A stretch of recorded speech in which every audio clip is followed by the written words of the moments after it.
Hello everyone, welcome to Vikas talent classes. I hope so आप सभी स्वस्थ और मस्त होंगे।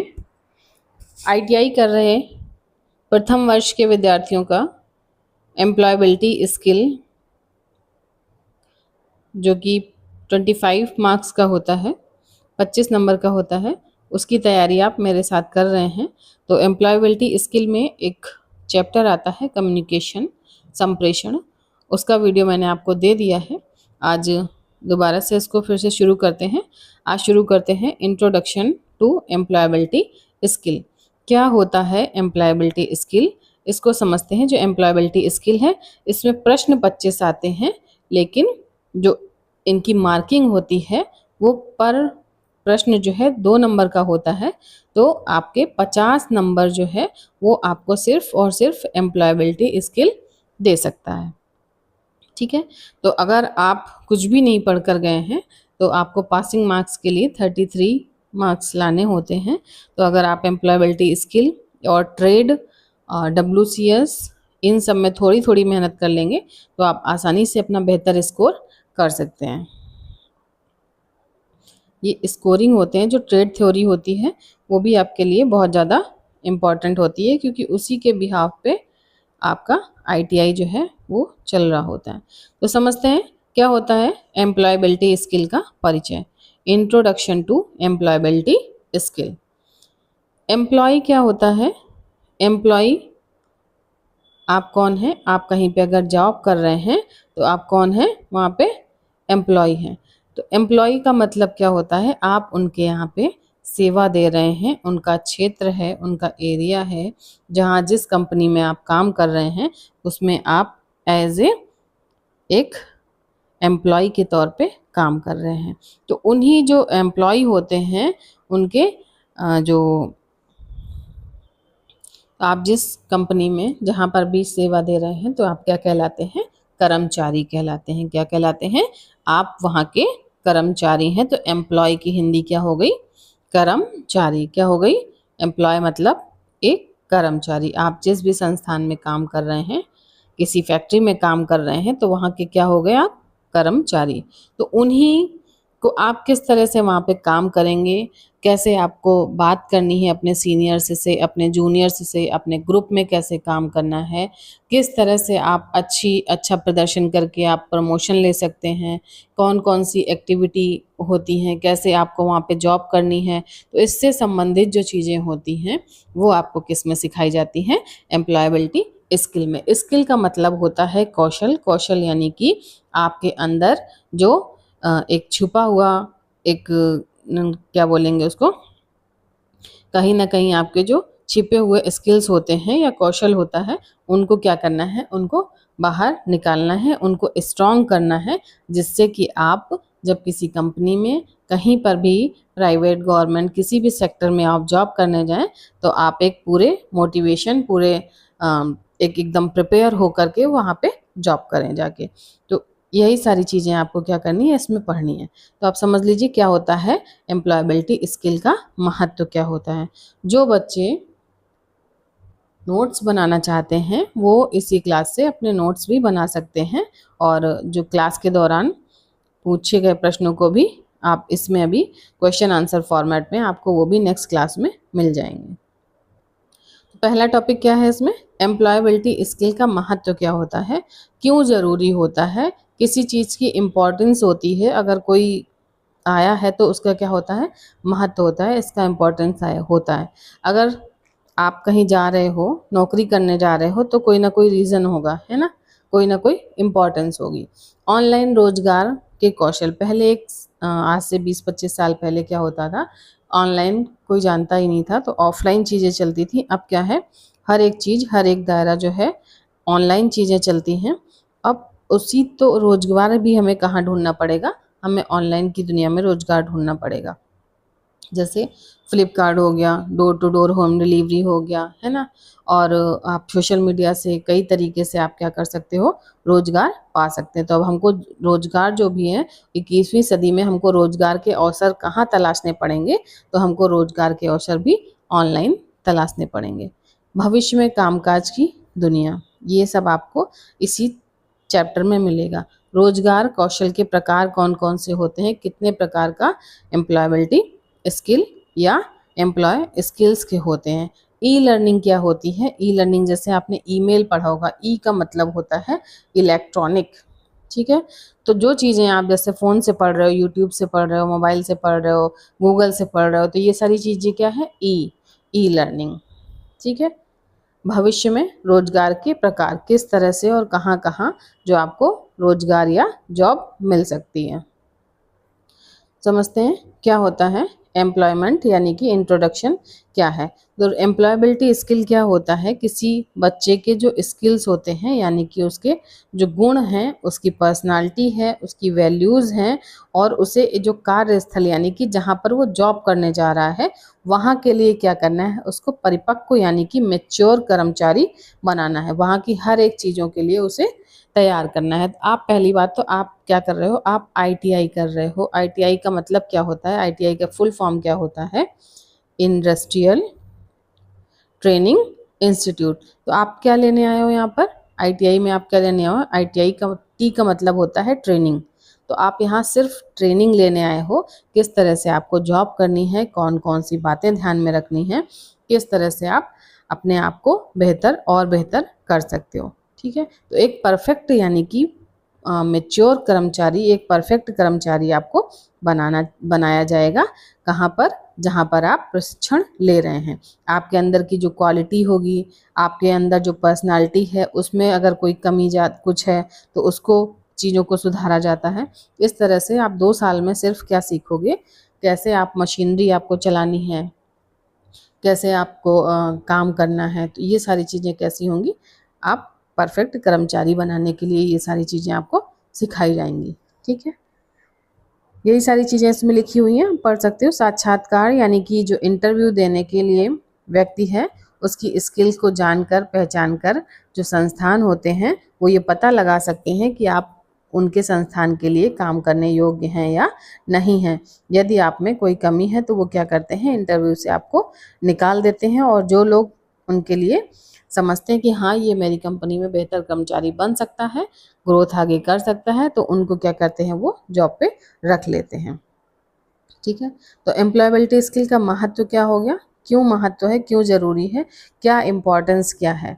तो जो हमारा परिदृश्य यानी कि जो हमारे आसपास का एटमॉस्फेयर है जो बदल रहा है, तेज़ी से बदल रहा है। पहले क्या होता था, चिट्ठियाँ जाती थी, डाक से जाती थी, टेलीफोन तार होते थे, है ना, या लोग खुद जाते थे। अब क्या है, वो कुछ सेकंडों में लोग एक दूसरे से कनेक्ट होते रहते। तो ये सब क्या हो रहा है, हर एक चीज़ इलेक्ट्रॉनिक हो रही है, हर एक चीज़ जो डिजिटल हो रही है। ये जो बदल रहा है परिवेश, इसमें क्या है, एक व्यक्ति को दूसरे व्यक्ति से अलग होने की आवश्यकता है। एक अच्छी नौकरी पाने तथा अपने करियर में आगे बढ़ाने के लिए जो स्किल हैं उनकी आवश्यकता पड़ती है। तो 2 तरीके के स्किल होते हैं, एक तो होता है तकनीकी यानी कि टेक्निकल स्किल होता है, और दूसरा स्किल होता है रोजगार स्किल। तो टेक्निकल यानी कि जो तकनीकी स्किल होता है वो कौन से होते हैं, जैसे आपके घरों में काम करने वाले जो मिस्त्री आते हैं या प्लम्बर आते हैं, जो इलेक्ट्रीशियन होते हैं, जो सिलाई कढ़ाई वाले होते हैं, जो आईटी सेक्टर के लोग होते हैं, या कंप्यूटर वाले लोग हैं, जैसे आप मोबाइल ख़राब हो जाता है तो आप सही कराने जाते हैं, ठीक है। या फिर आपके यहाँ जो गाने सुनते हैं, चिप खराब हो जाती है उसको सही, जो इस तरह के डिवाइसेस को सही करते हैं वो कौन होते हैं, तकनीकी कौशल। जो उनमें दक्ष होते हैं, जो उनमें परफेक्ट होते हैं, वो क्या कहलाते हैं, तकनीकी कौशल उनके अंदर होता है, ठीक है। रोजगार कौशल क्या होता है, रोजगार कौशल आपको अपने तकनीकी कौशल जो होता है उसको अच्छी तरह से यूज करने के लिए एक सफल करियर या सफल कर्मचारी बनाने में क्या करता है, सहायता करता है, ठीक है। नेक्स्ट आपका क्या है, रोजगार कौशल के अनुप्रयोग क्या होते हैं। अनुप्रयोग का मतलब होता है अप्लाई करना। किसी चीज को हम क्या करते हैं, अप्लाई करें। जैसे मैंने सीख लिया, सपोज फॉर एग्जांपल आपने मोबाइल रिपेयरिंग का काम सीखा, ठीक है, आपने क्या सीखा, मोबाइल रिपेयरिंग का काम। तो आप क्या करोगे, किसी न किसी पे पहले क्या करोगे, किसी न किसी घर वाले का मोबाइल लेकर के या अपना कोई पुराना मोबाइल लेकर के वो क्या करोगे, उसको घर पे आके प्रैक्टिस करोगे, उसको सीखोगे, अप्लाई करोगे, क्या करोगे, सीखने जो आपने सीखा है उसको क्या करोगे, उस पर अप्लाई करोगे। ठीक है, तो क्या करेंगे, जो व्यावसायिक वातावरण होता है यानी कि प्रोफेशनल एटमॉस्फेयर होता है, उनके व्यवहार करने के जो तरीके होते हैं उनको जानने की जो भूमिका निभाता है वो क्या कहलाता है, रोजगार कौशल के तहत आता है। दूसरा पॉइंट इसमें क्या है, रोजगार कौशल यानी कि जो एम्प्लॉयबिलिटी स्किल है, समस्याओं की पहचान करता है।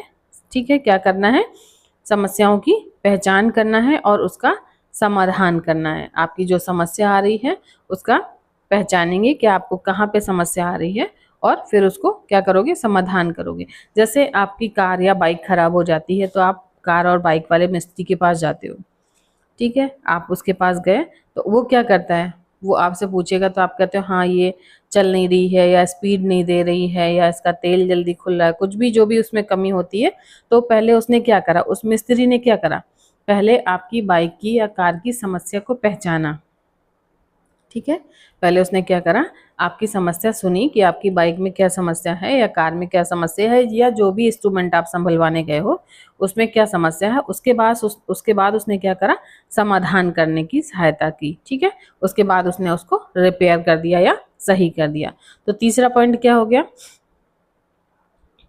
रोजगार कौशल के द्वारा टीम वर्क यानी कि एक ग्रुप में कई लोग होते हैं, उसमें कार्य करने के लिए समयबद्ध तरीके से पूर्ण किया जा सकता है। ठीक है, अगर रोजगार कौशल कार्य के दौरान जो आपके सहकर्मी हैं, जो आपके साथ में जॉब करते हैं, उनसे बातचीत करने में भी क्या मिलता है, आपको सहायता मिलती है। तो रोजगार कौशल डिजिटल साक्षरता यानी कि जो डिजिटल लिटरेसी प्राप्त करने में, जैसे मैं क्या कर रही हूँ, मैं आपको फ़ोन से पढ़ा रही हूँ, आप मेरी मुझे देख नहीं पा रहे, लेकिन मेरी बात को, मेरी वीडियोस को जो कॉपी पे सामने लिख के आ रहा है वो क्या कर रहे हो, सुन रहे हो। तो ये क्या है सर, डिजिटलाइजेशन। तो डिजिटल साक्षरता प्राप्त करने में भी सहायता मिलती है। अगला प्रश्न, अगला पॉइंट है, रोजगार कौशल सही करियर यानी कि पाथ का चयन करने के लिए तथा उचित नौकरी प्राप्त करने में भी आपकी मदद करता है। ठीक है, नेक्स्ट क्या है, रोजगार कौशल डिजिटल उपकरणों के उपयोग करने में आत्मविश्वास से अंग्रेजी बोलने तथा कार्यस्थल पर स्वयं को इंट्रोड्यूस करने, आप बता सको कि हाँ मैं ITI करके आया हूँ, मैं CIDS करके आया हूँ, मैंने इतने साल इस फैक्ट्री में जॉब किया, इतने साल इसमें जॉब किया, तो आप परफेक्टली चीज़ों को बता पाओ।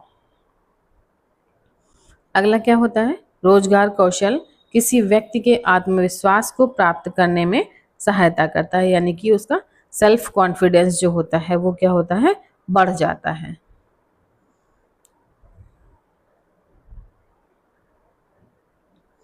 रोजगार कौशल के प्रकार कौन कौन से होते हैं, तो रोजगार कौशल का पहला प्रकार क्या हो गया, संचार। संचार क्या होता है, यानी कि कम्युनिकेशन। क्या होता है, कम्युनिकेशन। कम्युनिकेशन क्या होता है, किसी एक या एक से अधिक लोगों के साथ बातचीत करना, वो क्या कहलाता है, कम्युनिकेशन कहलाता है।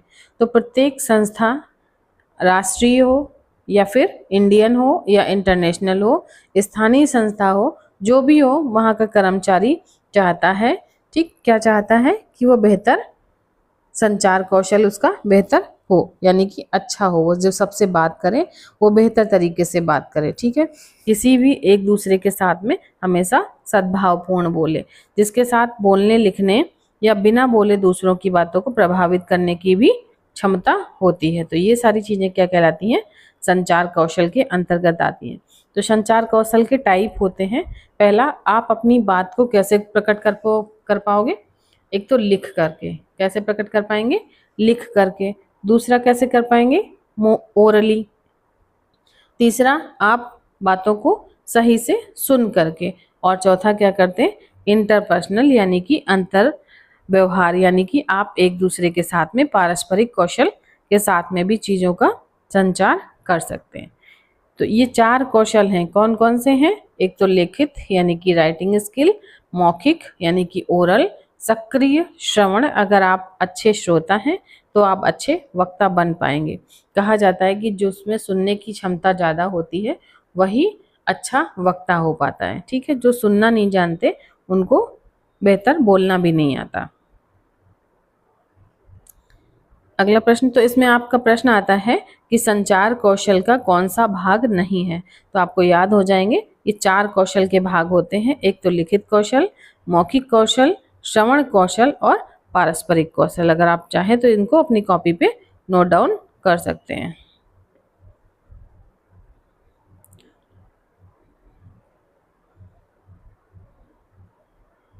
ठीक है, संचार कौशल में भाषा आपकी, इसमें कुछ रूल्स हैं। आपकी जो भाषा, आप जो एक दूसरे से बात करो, आपकी भाषा कैसी होनी चाहिए, सरल होनी चाहिए। भाषा आपकी कैसी होनी चाहिए, सरल होनी चाहिए। पता लगे आप कुछ बोल रहे हो और सामने वाले को समझ में ही नहीं आ रहा, तो आपके बोलने के तरीका कैसा होना चाहिए, सामान्य होनी चाहिए। ठीक है, ज़्यादा क्या करनी चाहिए, टेक्निकल जो कठिन भाषा है उसका यूज नहीं करना चाहिए। ठीक है, अपने शब्दों का चयन अच्छा करना चाहिए। ये नहीं कि आप उल्टे सीधे शब्द बोल रहे हैं किसी को, तो आपके शब्दों का चयन कैसा होना चाहिए, अच्छा होना चाहिए। जो शारीरिक भाषा है, शारीरिक यानी कि बॉडी लैंग्वेज जो होती है, वो आपकी कैसी होनी चाहिए, बिल्कुल परफेक्ट होनी चाहिए। ये नहीं कि आप किसी से बात कर रहे हो, हिलते जा रहे हो, इधर उधर कूद रहे हो, उधर कूद रहे हो और सामने वाले से आप बात कर रहे हो। तो आपकी जो शारीरिक या बॉडी लैंग्वेज है वो कैसी होनी चाहिए, बिल्कुल परफेक्ट होनी चाहिए। अगला पॉइंट है इसका, अच्छा श्रोता होना चाहिए। मैंने भी बताया, अगर आप अच्छे श्रोता हो यानी कि आप चीज़ों को सुन रहे हो, तो आप अच्छे वक्ता भी बन जाते हो। व्यक्ति को अच्छा वक्ता होने के लिए साथ साथ अच्छा श्रोता भी होना जरूरी होता है। ये नहीं कि सिर्फ अपनी ही बात कहे जा रहे हैं, कहे जा रहे हैं, कहे जा रहे हैं। औरतें क्या करती हैं, जब बुराई करने के लिए आती हैं तो क्या करती हैं, अपनी बात, उसने ये करा, उसने ये करा, उसने ये करा। या मेल्स में भी ये समस्याएं होती हैं। अगर कोई किसी की बुराई करता है तो वो क्या करता है, कभी अपनी बुराई नहीं करता है इंसान, हमेशा दूसरों की ही बुराई करता है। अगर अपनी बुराई कर ले तो उसे भी समझ में आ जाएगा ना मेरे अंदर कमी क्या है। तो अच्छा श्रोता होने से पहले, क्या अच्छा वक्ता होने से पहले, बोलने से पहले आप दूसरों की बात सुनो भी तो आप अच्छे वक्ता बनोगे। अगला, आई कांटेक्ट होना चाहिए। क्या होना चाहिए, आई कांटेक्ट होना चाहिए। आई कांटेक्ट क्या होता है, आई कांटेक्ट का मतलब होता है कि आप, ये नहीं कि आप किसी से बात कर रहे हो, आप ऐसे नीचे सर झुका के बात कर रहे हो या उधर देख रहे हो या दूसरी साइड देख रहे हो। अगर आप जिससे बात कर रहे हो तो सामने उसके ऊपर भी, उसको भी देखना चाहिए, उसके फेस एक्सप्रेशन भी समझने चाहिए कि सामने वाला भी आपकी बात सुन रहा है कि नहीं सुन रहा है। तो उन बातों का क्या होता है, गहरा इफेक्ट पड़ता है, अच्छी चीज़ों से बातें समझ में आती हैं। नेक्स्ट आपके पास क्या होना चाहिए, कॉन्फिडेंस और सकारात्मकता होनी चाहिए। आप अपनी बात जो कह रहे हैं, आपके अंदर फुल कॉन्फिडेंस होना चाहिए और पॉजिटिविटी होनी चाहिए कि हाँ मैं अपनी बात को कह रहा हूँ। ये सारे पॉइंट आप अपनी कॉपी पे नोट कर सकते हैं।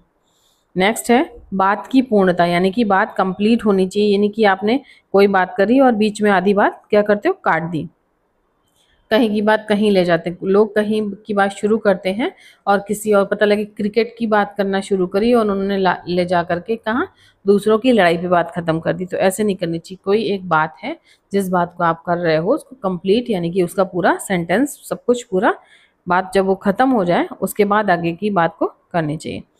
तो आज की क्लास को इतना ही रखते हैं, और जिन्होंने अभी तक चैनल को सब्सक्राइब नहीं किया है वो चैनल को सब्सक्राइब जरूर कर लें। आपको डेली एम्प्लॉयबिलिटी स्किल की क्लास आपको डेली इसी चैनल पे मिलेगी, और इसी के साथ में आप ये चैप्टर